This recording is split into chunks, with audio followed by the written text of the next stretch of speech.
जय हिंद एवरीवन, मैं साधना द्विवेदी।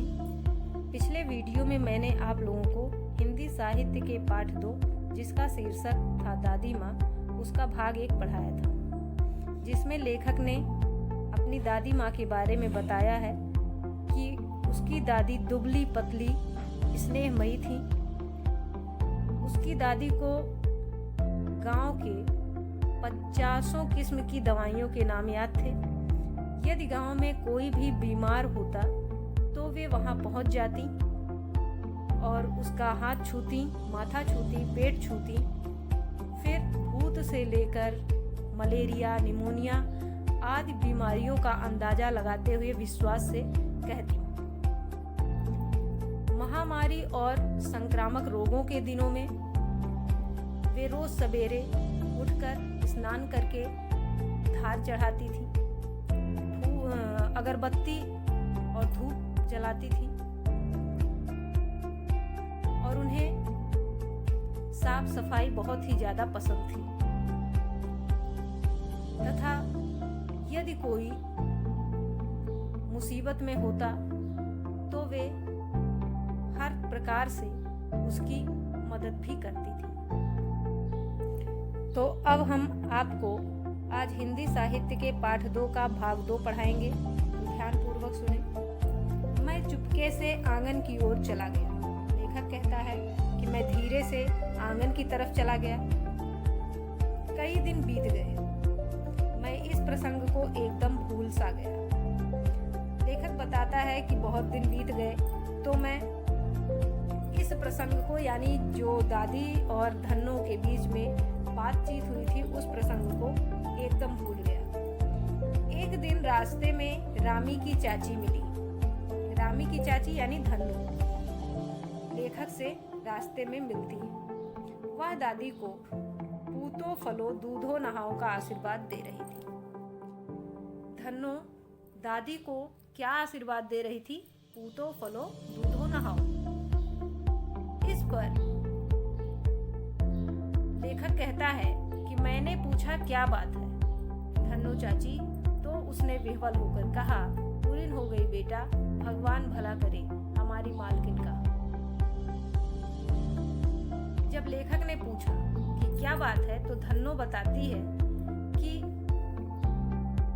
मैं पूरिन हो गई, यानी मैं मुक्त हो गई, भगवान हमारी मालकिन का भला करे। मालकिन यहाँ दादी के लिए कहा गया है।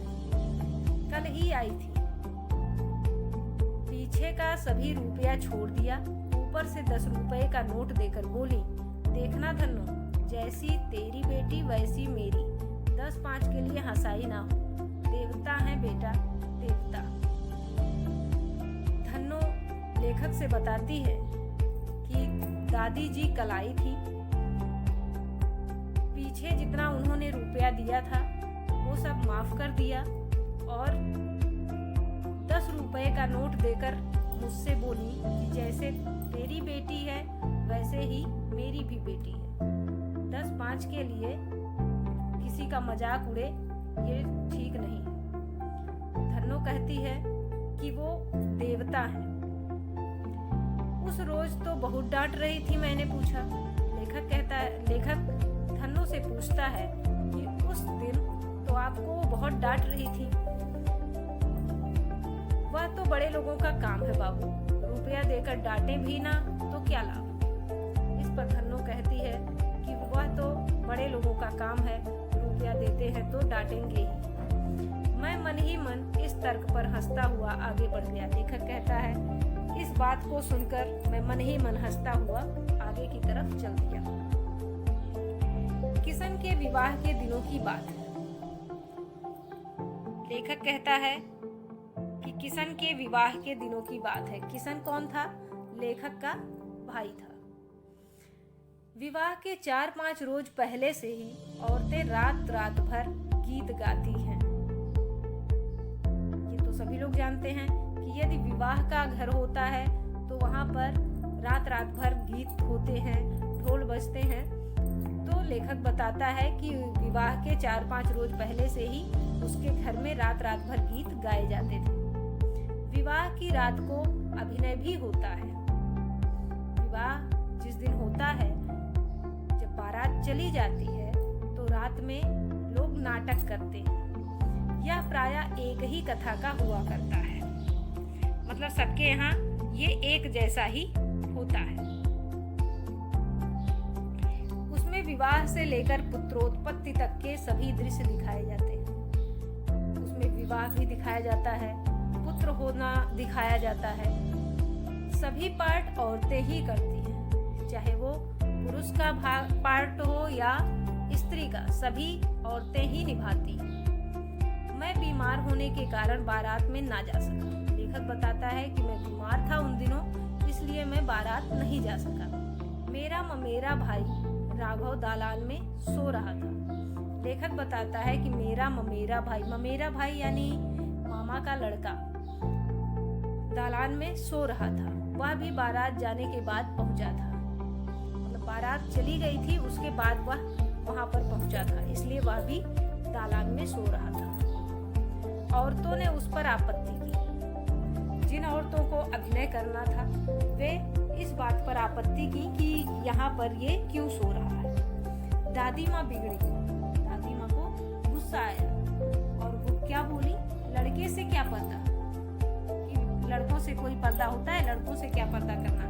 लड़के और ब्रह्मा का मन एक सा होता है। दादी बताती हैं कि लड़के और ब्रह्मा का मन एक जैसा होता है। मुझे भी पास ही एक चारपाई पर चादर उड़ाकर दादी माँ ने चुपके से सुला दिया था। लेखक बताता है कि मैं बीमार था, इसलिए दादी माँ मुझे भी वहीं बगल में चारपाई डालकर और चादर उड़ाकर चुपके से सुला दी। बड़ी हंसी आ रही थी। लेखक बताता है कि उस अभिनय को सुनकर मुझे बहुत हंसी आ रही थी। सोचा कहीं जोर से हंस दूं, भेद खुल जाए तो निकाल बाहर किया जाऊंगा। पर भाभी की बात पर हंसी रुक ना सकी और भंडा फोड़ गया। लेखक कहता है कि उनकी बातें सुनकर मुझे बहुत हंसी आ रही थी। सोच रहा था कि अगर मैं जोर से हंस दूंगा तो भेद खुल जाएगा कि मैं भी यहीं पर सोया हूँ और सभी लोग मुझे निकालकर बाहर कर देंगे। लेकिन भाभी की ऐसी बातें थीं कि उस पर हंसी रुकी ही नहीं और भंडा फोड़ हो गया। भंडा फोड़ यानी भेद खुल गया। देबू की माँ ने चादर खींच ली। तो लेखक ने जब हंसा तो देबू की माँ उसके ऊपर से चादर खींच लेती है। कहो दादी, यह कौन बच्चा सोया है? और दादी से पूछती है कि ये कौन सा बच्चा सोया है? बेचारा रोता है, शायद दूध तो पिला दूं। और मजाक उसका उड़ाते हुए कहती हैं कि ये बच्चा जो सोया है ये रो रहा है, तो शायद भूखा है, तो इसे दूध पिला दूं। हाथापाई शुरू हो गई, यानी भाभी में और लेखक में दोनों में खींचातानी चालू हो गया। दादी माँ बिगड़ी। लड़के से क्यों लगती है? दादी माँ गुस्साई और बोली कि लड़के से क्यों लगती हो, जाओ अपना काम करो। सुबह रास्ते में देबू की माँ मिली। लेखक जा रहा था कहीं तो सुबह रास्ते में देबू की माँ लेखक से मिलती है। तो लेखक कहता है, कल वाला बच्चा भाभी। मैं वहां से जोर से भागा और दादी माँ के पास जा खड़ा।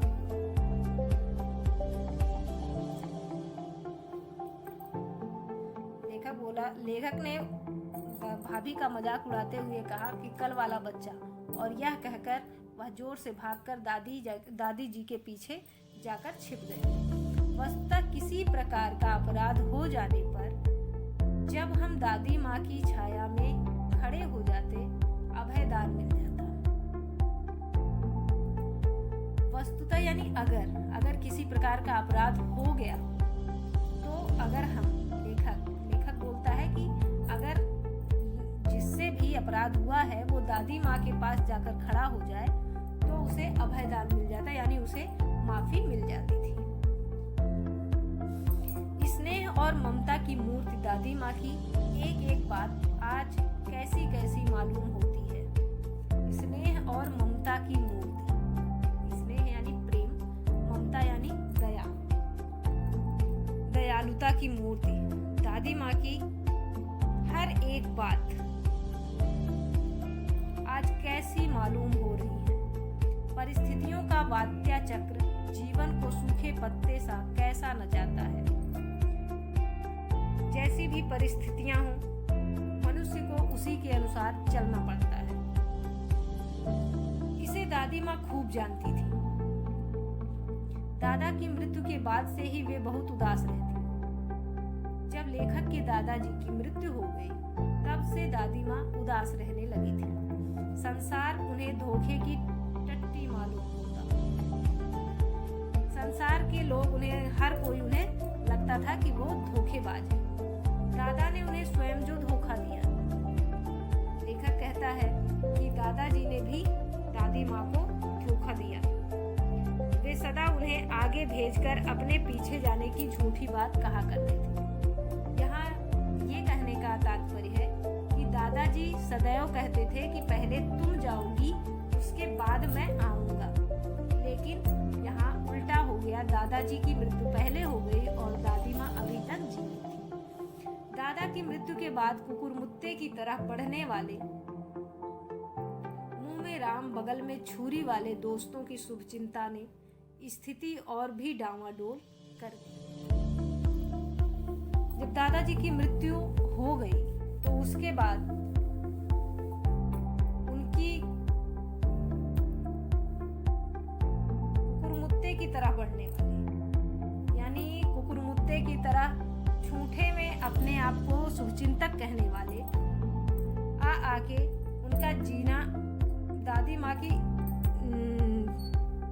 माँ के जीवन में परिस्थितियां खराब कर दी। दादा के श्राद्ध में दादी माँ के मना करने पर भी पिताजी ने जो अतुल संपत्ति व्यय की, वह घर की तो थी नहीं।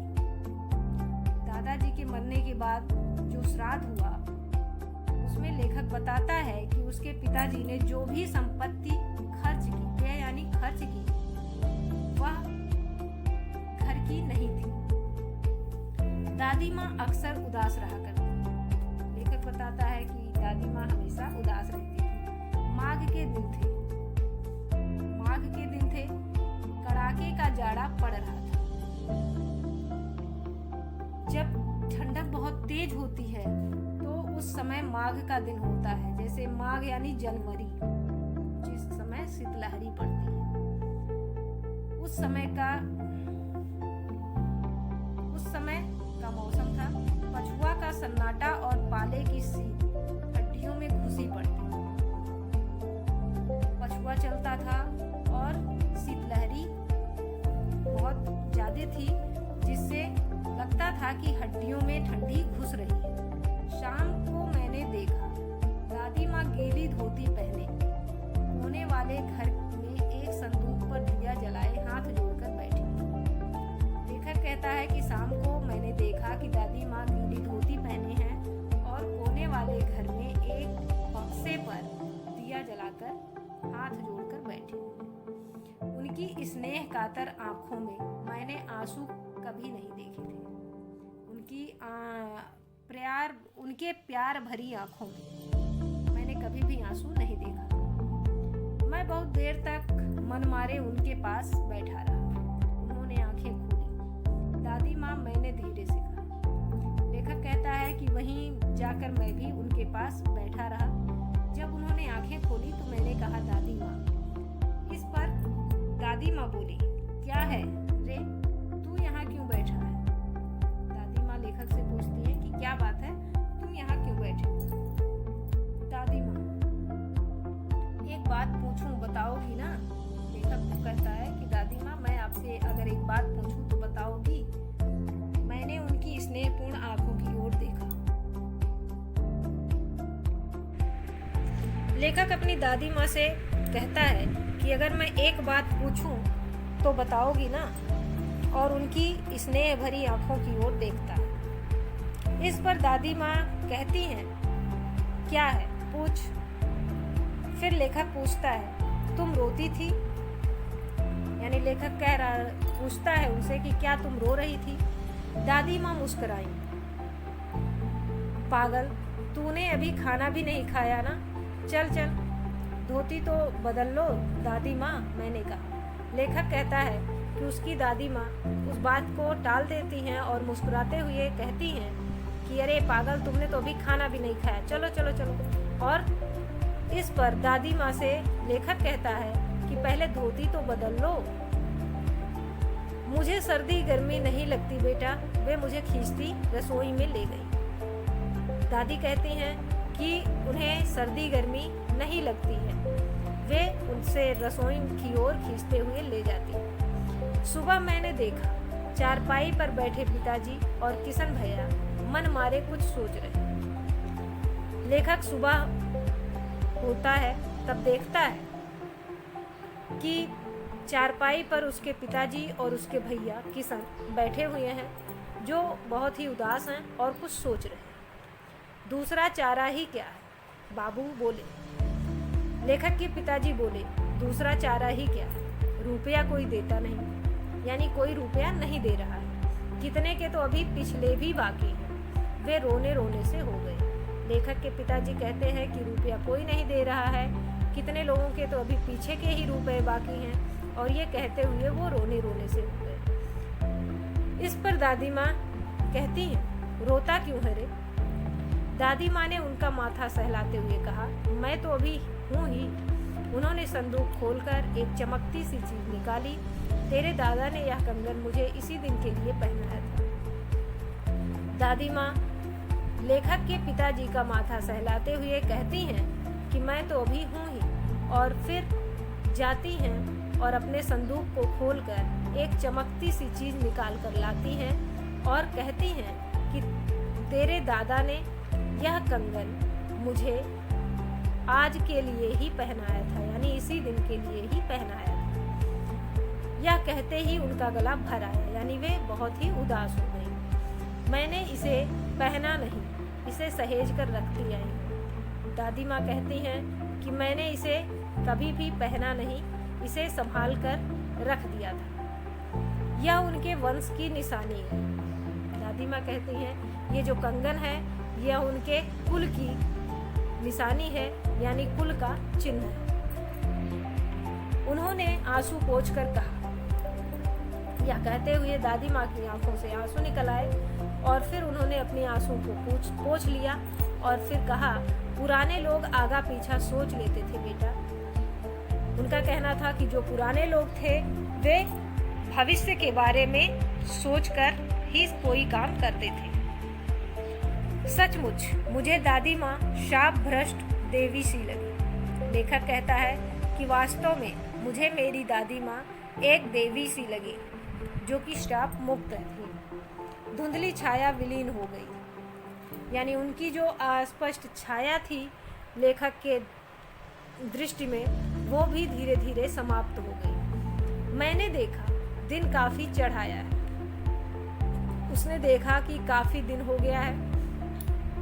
पास के लंबे खजूर के पेड़ से उड़कर एक कौवा अपनी घिनौनी काली पांखें फैलाकर मेरी खिड़की पर बैठ गया। लेखक कहता है कि पास में जो खजूर का पेड़ था उस पर से एक कौवा उड़कर आता है और अपनी गंदी पंखों से अपनी गंदी काली पंखें फैलाकर मेरी खिड़की पर बैठ जाता है।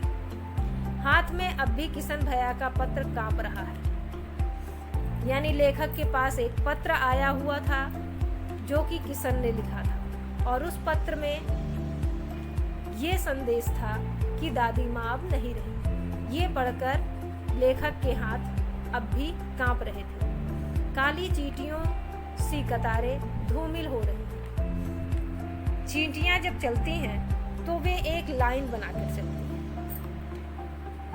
उसी को कतार बोलते हैं। तो जो कतार बनाकर चींटियां चल रही थीं, वो भी धीरे धीरे समाप्त हो गई। आंखों पर विश्वास नहीं होता।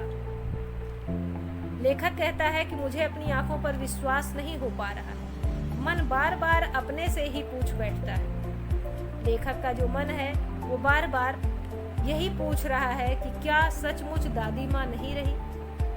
क्या वास्तव में दादी माँ अब इस दुनिया में नहीं रही? ये लेखक को विश्वास नहीं हो पा रहा है। तो अब हम आपसे कुछ प्रश्न पूछ रहे हैं जिन्हें आप अपनी उत्तर पुस्तिका में लिख लीजिएगा और साथ ही उन्हें याद भी कर लीजिएगा। पहला प्रश्न, धन्नो किसे और क्यों आशीर्वाद दे रही थी? दूसरा प्रश्न, लेखक के पूछने पर धन्नो ने दादी माँ के बारे में क्या कहा? तीसरा प्रश्न, लेखक के ममेरे भाई का क्या नाम था? चौथा प्रश्न, दादाजी ने दादी को क्या धोखा दिया? पांचवा प्रश्न, लेखक के पिताजी जब रोने रोने से हो गए तब दादी माँ ने क्या किया? छठा प्रश्न, दादी माँ किस प्रकार की स्त्री थी? इसी के साथ कुछ पाठ के अंत में दिए गए प्रश्न भी हैं जिन्हें आप अपने उत्तर पुस्तिका में लिख लीजिएगा। पाठ के अंत में दिए गए प्रश्नों में सबसे पहला प्रश्न यह है कि लेखक को अपनी दादी माँ की याद के साथ साथ बचपन की और किन किन बातों की याद आ जाती है। तो ये बातें मैं कहानी में बताई हूँ, तो इस बात को वहाँ से सुनकर लिख लीजिएगा। दादा की मृत्यु के बाद लेखक के घर की आर्थिक स्थिति खराब क्यों हो गई थी? दादी माँ के स्वभाव का कौन सा पक्ष आपको सबसे अच्छा लगता है और क्यों? तो ये आपको लिखना है कि दादी माँ का स्वभाव आपको कौन सा स्वभाव अच्छा लगा और क्यों अच्छा लगा। इस बारे में कहानी पढ़ के ध्यान से सुनिएगा, उसके बाद लिख लीजिएगा। फिर है कुछ प्रश्न और हैं। देखिए, पहला प्रश्न इसमें है कहानी से आगे के बारे में। आपने इस कहानी में महीनों के नाम पढ़े, जैसे क्वार, आषाढ़, माघ। इन महीनों में मौसम कैसा रहता है लिख लीजिएगा। आपको अगर नहीं पता होगा तो घर में किसी से भी पूछ लीजिएगा, वो बता देंगे और आप लिख लीजिएगा इसे। दूसरा प्रश्न है, अपने अपने मौसम की अपनी अपनी बातें होती हैं। लेखक के इस कथन के अनुसार यह बताइए कि किस मौसम में कौन कौन सी चीज़ें विशेष रूप से मिलती हैं। तो आपको बताना है किस मौसम में क्या मिलता है और किस मौसम का क्या विशेष होता है। इन्हें भी अपनी उत्तर पुस्तिका में लिख लीजिएगा और जितने भी लाल रंग से रेखांकित शब्द हैं उनके अर्थ भी अवश्य अपनी उत्तर पुस्तिका में लिख लीजिएगा तथा साथ ही उसे याद भी कर लीजिएगा। धन्यवाद।